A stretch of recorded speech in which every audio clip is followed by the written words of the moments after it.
Olá, amados. Mais uma vez, eu, pastor Carlos Rodrigues, estou aqui para trazer uma palavra de ensino bíblico para a sua vida, para a sua edificação, para a edificação da sua família. Nesse trimestre, essas lições estão abençoadíssimas, nos falando sobre a Igreja de Cristo e o império do mal. Como viver neste mundo dominado pelo espírito da Babilônia. Já ministramos aí 3 lições. A última lição, a lição número 3, foi falado sobre o perigo do ensino progressista. E agora, nessa pré-aula, a lição de número 4. Quando a criatura vale mais que o Criador. Então tá aí. Fique aí, não perca aí, porque as lições são muito abençoadas, ok? E você precisa crescer na graça e no conhecimento, precisa se edificar. Então vamos lá. Quando a criatura vale mais que o Criador. Vamos ao texto áureo. Pois mudaram a verdade de Deus em mentira e honraram e serviram mais a criatura do que o Criador, que é bendito eternamente. Amém. Romanos capítulo 1, versículo 25. Verdade prática. A exaltação da criatura acima do Criador é a usurpação da glória divina pela mentira e vaidade humana. Então vamos lá. Vamos aí à leitura bíblica em classe. Antes disso, deixa seu like, inscreva-se no canal, ok? É muito importante sua inscrição. Você também se inscrever no canal, para que haja crescimento no canal, o YouTube entenda que o vídeo é relevante. Indique também para outras pessoas assistirem também, aprenderem e serem edificados, e assim você estará também cooperando para o reino de Deus, colocando uma pedrinha também na sua coroa, quando você se inscreve, quando você dá o like, comente, compartilha, ok? Somente se inscrever e deixar o seu like. E você está também no meu hall de oração. Eu oro especialmente pelos inscritos do canal, ok? Eu oro por todos. Mas existe oração que eu faço especificamente para as pessoas que são inscritas no canal, ok? Todos os dias nas minhas orações tem esse tipo de oração aí, ok? Para os inscritos do canal. Então vamos lá. Romanos capítulo 1, do versículo 18 ao 25. Diz assim: porque do céu se manifesta a ira de Deus sobre toda a impiedade e injustiça dos homens que detêm a verdade em injustiça. Porquanto o que de Deus se pode conhecer, nele se manifesta. Porque Deus lhe manifestou. Porque suas coisas invisíveis, desde a criação do mundo, tanto o seu eterno poder como a sua divindade, se entendem e claramente se veem pelas coisas que estão criadas, para que eles fiquem inexcusáveis. Porquanto, tendo conhecido a Deus, não o glorificaram como Deus, nem lhe deram graças. Antes, em seus discursos, se desvaneceram, o seu coração insensato se obscureceu. Dizendo-se sábios, tornaram-se loucos. E mudaram a glória de Deus, incorruptível, em semelhança da imagem de homem corruptível, e de aves, e de quadrúpedes, e de répteis. Pelo que também Deus os entregou à concupiscência do seu coração, a imundícia, para desonrar o seu corpo entre si. Pois mudaram a verdade de Deus em mentira, e honraram e serviram mais a criatura do que o Criador, que é bendito eternamente. Amém. Então já temos aí a nossa introdução, temos a palavra-chave dessa lição. A palavra-chave é antropocentrismo. O que é a palavra antropocentrismo? O significado dessa palavra é o homem como centro, o homem como centro das atenções, o homem como a principal criatura, inclusive acima de Deus. Então aí é que está o perigo. Deus precisa ser o centro de todas as coisas, porque Ele é o Criador de todas as coisas, Ele é o Todo-Poderoso, ok? Então vamos lá, introdução. A soberba e a insensatez do homem ímpio o mantém afastado da verdade de Deus. Com o advento da revolução do pensamento, o ser criado passou a priorizar cada vez mais a criatura em detrimento do Criador, quer dizer, valorizando mais a criatura, valorizando mais o homem do que propriamente o Deus Todo-Poderoso.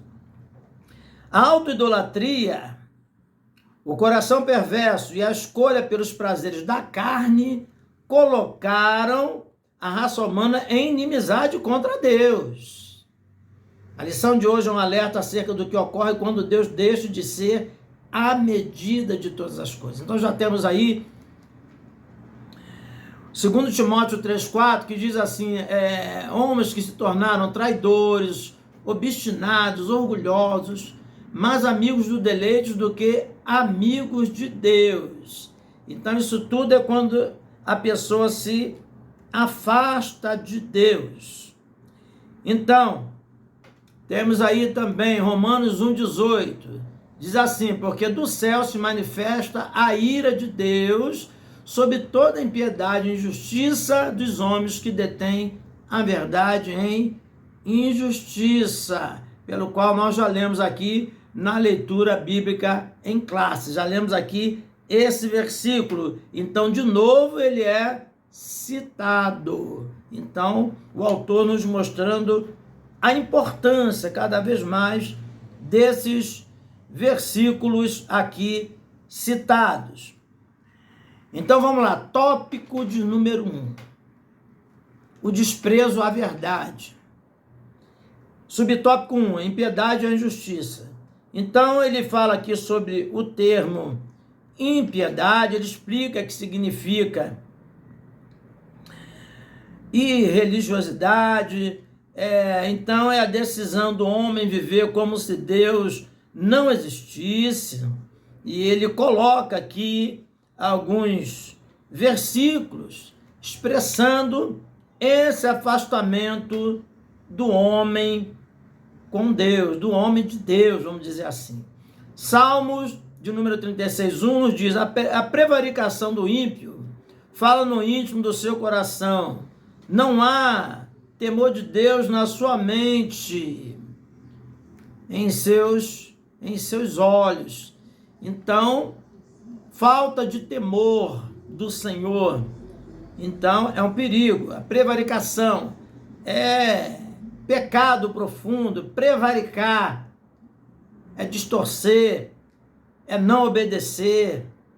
Então, nos fala sobre essa questão aí, ok? Então, ímpio, a palavra impiedade, então a palavra ímpio é o que pratica a impiedade. O que seria impiedade? É o contrário de retidão, do prefixo pia, que quer dizer retidão, reto, né? Então, impiedade seria o inverso, o contrário, seria injustiça, tortuosidade.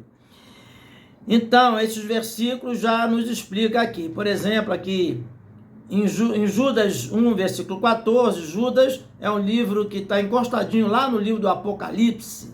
É o Judas, irmão de Jesus, e não os Iscariotes. E dele profetizou também Enoque, o sétimo depois de Adão, dizendo que o Senhor vem com as suas miríades para prestar juízo contra todos aqueles que falam mal de Deus e proferiram palavras duras, palavras blasfemas contra Deus. Então está aí o perigo, nos falando sobre um juízo que está para acontecer, ok? O juízo final. E durante a vida, a própria pessoa já corre perigos de muita coisa, ok? Então, prosseguindo aí, vamos para o subtópico de número 2, a insensatez humana.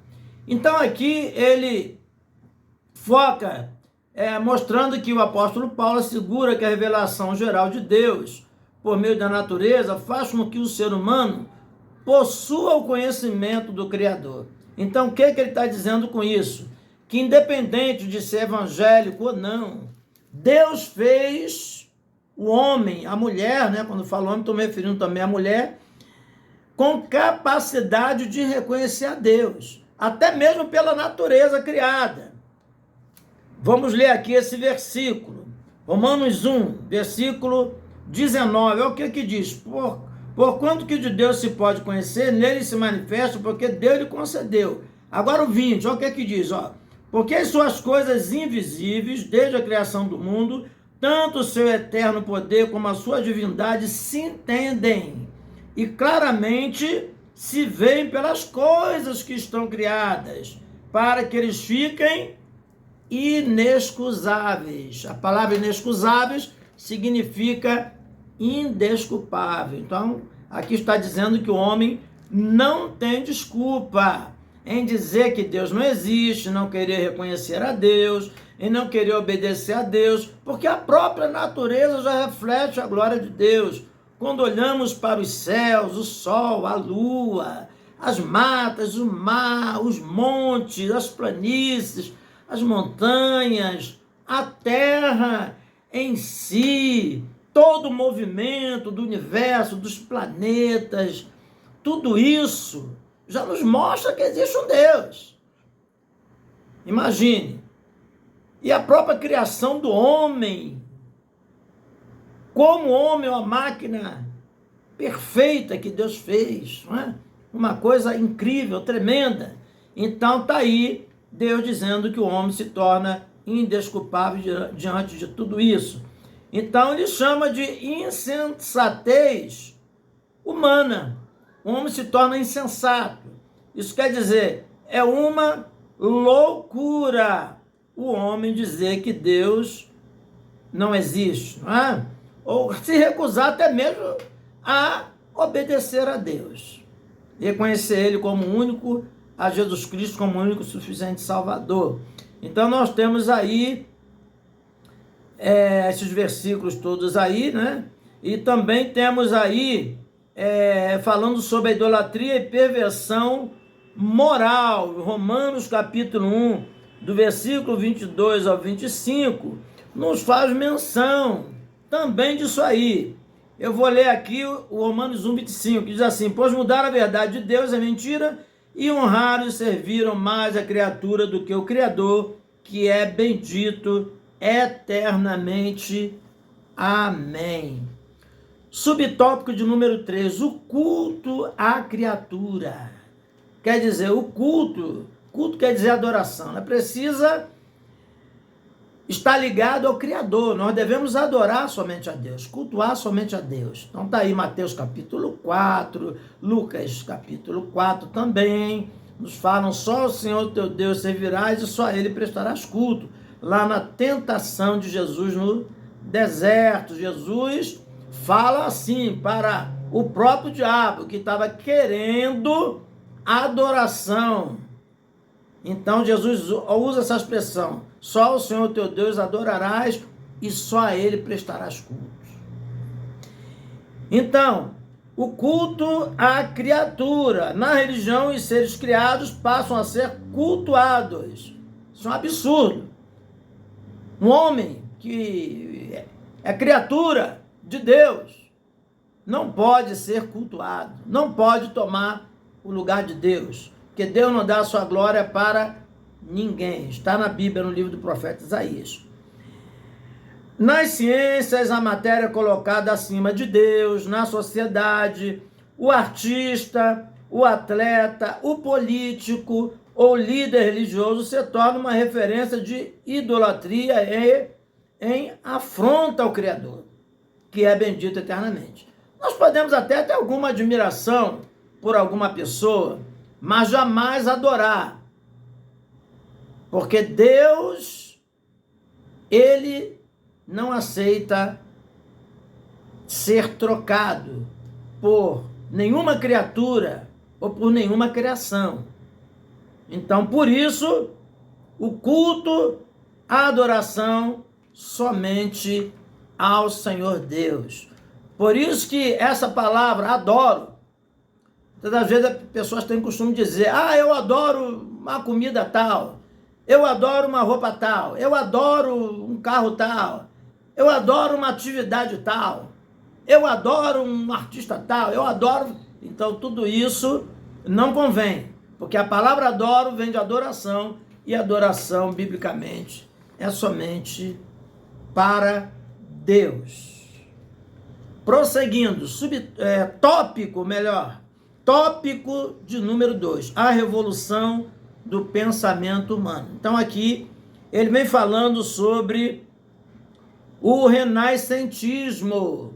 Ele diz, a Renascença é um movimento intelectual que surgiu na Europa Ocidental entre os séculos 14 e 15. A característica desse movimento foi o seu profundo racionalismo, ou seja, tudo devia ter uma explicação racional. Então, aqui nós já vemos que Deus não se explica pela razão, e sim pela fé. Os renascentistas recusam-se a acreditar em qualquer coisa que não... recusavam-se, em acreditar em qualquer coisa que não pudesse ser comprovada racionalmente.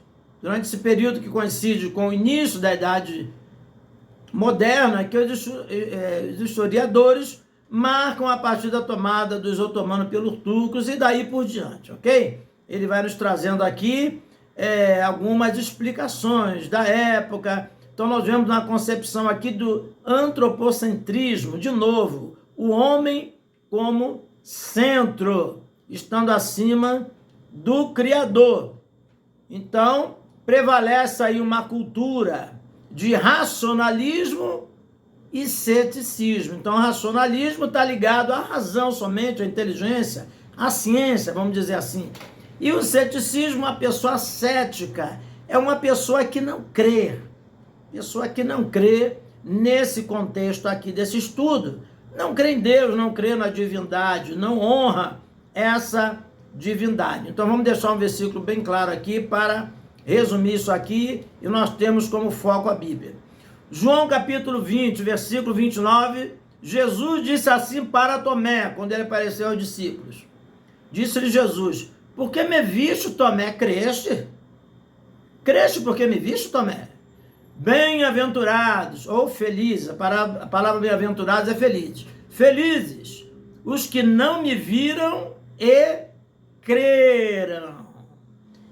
Então vemos que a fé é diferente, ok? A fé é crer sem ver. Então Tomé quis ver, Dizendo, se eu não tocar na mão do Senhor, nos seus cravos, eu jamais crerei. Então Jesus, quando apareceu aos discípulos, se dirigiu a Tomé e repreendeu a Tomé pela sua incredulidade. Subtópico de número 2, humanismo. Nós vemos que a palavra humanismo, ela já tem a ver com humano, com humanidade. Ainda exaltando a criatura e exaltando o antropocentrismo. Então, ele diz aqui que o movimento humanista dizendo que a ética e a moral dependem do homem, quer dizer, depende do homem exclusivamente, quando não é assim que a Bíblia ensina. A Bíblia ensina que o temor a Deus está lá no livro de Provérbios, lá pelo capítulo 1, lá no início do livro do Provérbio, por lá, está escrito que o temor a Deus é o princípio da sabedoria. Então, a palavra de Deus é o livro de conduta do ser humano. Então, ele precisa estar acima de qualquer coisa. Se nós estivermos indo na contramão da Bíblia, com o nosso caráter, com a nossa conduta, então jamais vamos ter uma aprovação de Deus e jamais estaremos com a nossa salvação garantida. Ok?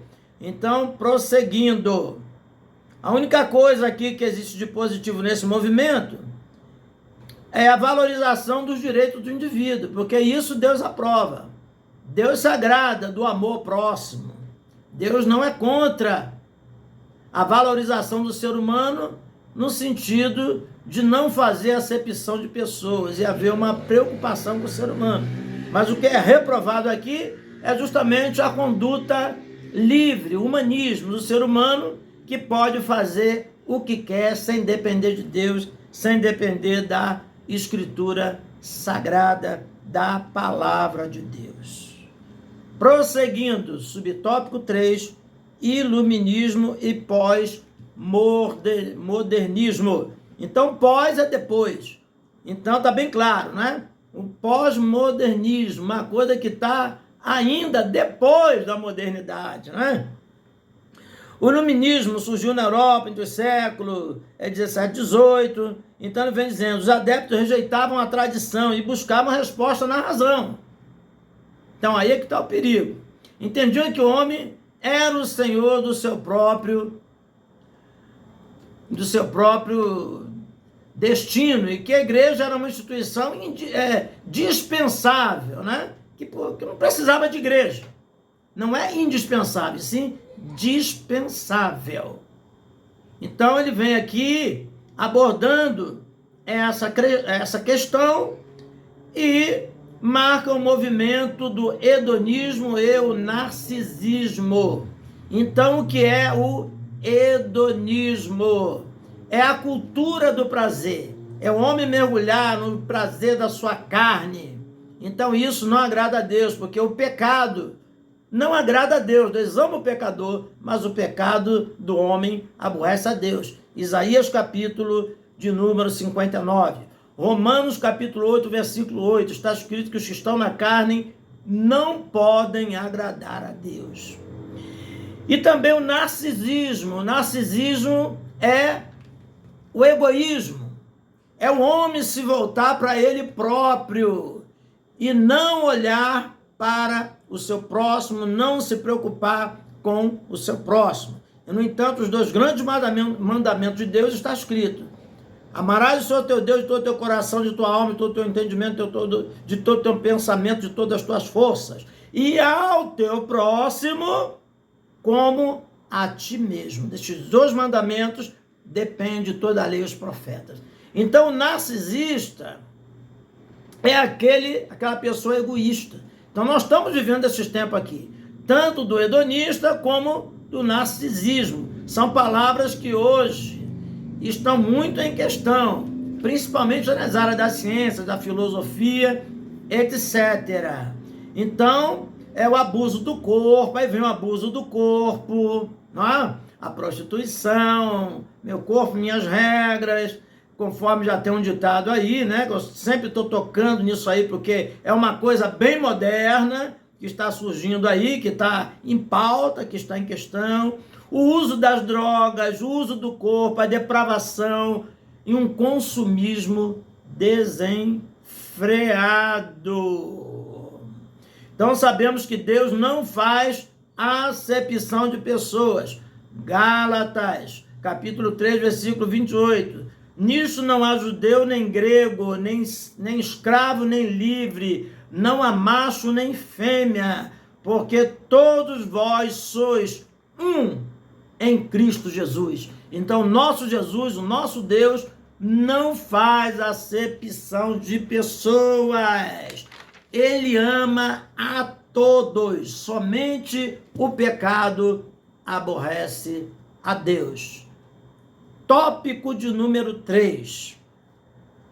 Tipos de auto-idolatria. Subtópico de número 1.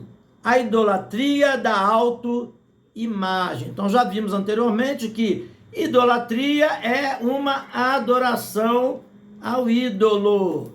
Então, sabemos que ídolo, né, do prefixo ídolo, vem de ídolo. Idolatria, adoração. Então, adoração ao ídolo. Autoimagem é adorar a si próprio. Aí vem o que? O narcisismo, que nós falamos aqui. Uma coisa está ligada à outra, não é? Vem o egoísmo, a pessoa se auto-adorar.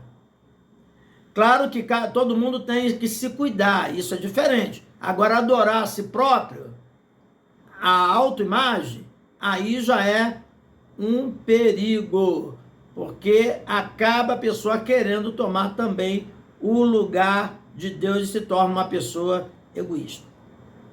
Então ele vem explicando aqui, ele cita aí Êxodo capítulo 20, do versículo 3 ao 5, que nos diz assim: não terás outros deuses adiante de mim, não farás para ti imagem de escultura, nem semelhança do que há no céu, na terra, porque eu sou o Senhor vosso Deus, que vos tirei da terra do Egito, da casa da servidão. Se referindo quando Deus libertou o povo de Israel das mãos dos egípcios. Então isso aqui se estende também para Igreja do Senhor, que espiritualmente falando, podemos dizer que seria o Israel de Deus, porque para com ele não há acepção de pessoas, conforme já lemos anteriormente. Então, nós vemos aí que Deus, aqui em Hebreus capítulo 1, versículo 3, somente a parte B, sustentando todas as coisas pela palavra do seu poder. Então Deus tem sim o controle de tudo, ele tem o controle do universo, tudo que acontece até mesmo entre os homens, na política, na ciência, aonde quer que seja, na educação, na cultura, tudo, Deus está vendo tudo, Deus está contemplando tudo. Muita coisa ele permite acontecer por causa do livre-arbítrio do homem. Só que ele vai requerer de cada um, ok? No juízo final. João 8,34 diz assim: todo aquele que comete pecado é escravo do pecado. Então a pessoa que tem prazer no pecado, que não pede perdão a Deus, não se humilha, não procura buscar a Deus, isso é um perigo, porque se torna escravo do pecado. E só Jesus pode nos libertar. João 8,32, conhecereis a verdade o libertará. João 8,36, se o Filho, pois, vos libertar, verdadeiramente sereis livre. Prosseguindo, subtópico número 2, idolatria no coração. O coração se refere às emoções, à vontade e ao centro de toda a personalidade. Um exemplo aqui, João 9,2. Está escrito assim, ó: tenho grande tristeza e contínua dor no meu coração. Então Paulo estava falando para os seus compatriotas, seus conterrâneos, judeus, porque eles estavam afastados de Deus. Então Paulo sentia dor no coração, porque queria que eles se convertessem a Deus, que eles saíssem do pecado e servissem ao Senhor nosso Deus. Então, isso é uma idolatria, né? A Bíblia coloca o coração como centro das vontades. Tanto bem quanto mal procede do coração e não da mente simplesmente. Então vem do coração, que é uma parte mais profunda, está ligada à alma, vamos dizer assim, ok? Então, prosseguindo, nós temos aí a idolatria sexual, o que está muito em pauta também nos nossos dias, tá? A falha no controle dos impulsos, no controle dos impulsos sexuais está associada à sensualidade. Romanos, capítulo 1, versículo 27, está aí. Romanos 13, versículo 13. Então, nós temos aí vários versículos fazendo menção.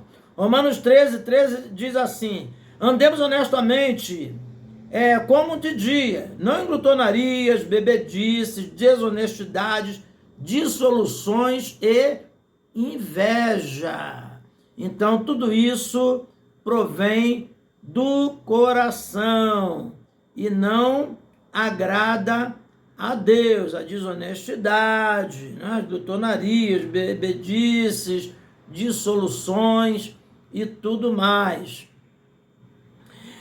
Então nós temos aí versículos nos mostrando sobre 1 Pedro 4,3, por exemplo, diz assim: andando em dissoluções, e concupiscências, as pessoas que estão sem Deus, não se voltando para Deus, dando vazão à sua carne, em borrachices, glutonarias, bebedices, então, abomináveis idolatrias. Então, daí por diante, concupiscência, a cobiça, a pessoa viver cobiçando, tanto cobiçando as coisas alheias do universo, como cobiçando, também se prostituindo e tudo mais. Então, tudo isso não agrada a Deus. Então, o Salmo 119, versículo 11 está escrito: escondi a tua palavra no meu coração para eu não pecar contra ti. Em Gálatas, capítulo 5, versículo 16, está escrito: andeis em espírito e não cumprireis as concupiscências da carne. Então, qual o segredo para vencer o pecado? É andar em espírito, é orar, se humilhar diante de Deus, procurar guardar a palavra de Deus no coração, conforme diz aqui o salmista: escondi a tua palavra no meu coração para eu não pecar contra ti. Então não é só guardar, é esconder, é mais do que guardar. Então vamos lá, já vamos para a conclusão, fica aí, ok? Vamos terminar. A conclusão: a corrupção da raça humana é o desfecho da rebelião à verdade divina. A impiedade, a ausência de retidão resultaram em teorias de autossuficiência, quer dizer, achando que tudo isso é suficiente, conforme nós vemos aqui o iluminismo, o humanismo, o movimento de renascença que já passou, mas que tem aí algumas coisas ligadas ainda a esse movimento. Aí vem a auto-idolatria, o narcisismo, o hedonismo pelo qual nós já falei aqui e já expliquei, ok? Então, ele fala sobre isso, a autossuficiência em que a criatura se ergue acima do seu Criador, quer dizer, se ergue acima de Deus. Ao se colocar como a medida única de todas as coisas, o homem eleva seu interesse acima da vontade divina. As consequências são a auto-idolatria, a depravação moral, a decadência social e espiritual. Então, isso é decadência, né? Imoralidade, fica uma sociedade corrupta, imoral, né? Moral e espiritualmente, então isso não é bom, né? Não obstante, a Escritura alerta que a ira divina permanece sobre os que são desobedientes à verdade divina. Então está aí o perigo, olha só, Romanos 2, versículo 8, mas indignação e ira aos que são contenciosos e desobedientes à verdade e obediente à iniquidade. Então, qual é o segredo aí? É procurar obedecer à palavra de Deus, dar crédito à palavra de Deus, ok? Então fica aí que eu vou fazer uma oração por você, ok? Glorioso, bendito, eterno Deus Todo-Poderoso, eis aí, Pai, essa vida, eis aí, Pai, sua família. Meu Deus, em nome do Senhor Jesus, a cada vida, a cada inscrito, a cada pessoa, sendo um canal, Pai, toma nas tuas mãos também.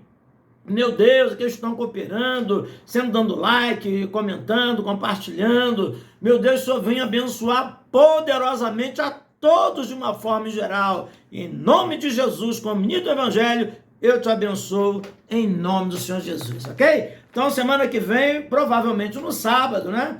É a lição de número 5. Estarei ministrando a pré-aula sobre a dessacralização da vida no ventre materno. Você não pode perder, porque está uma bênção esse trimestre, em nome do Senhor Jesus Cristo. Fique com Deus, amém.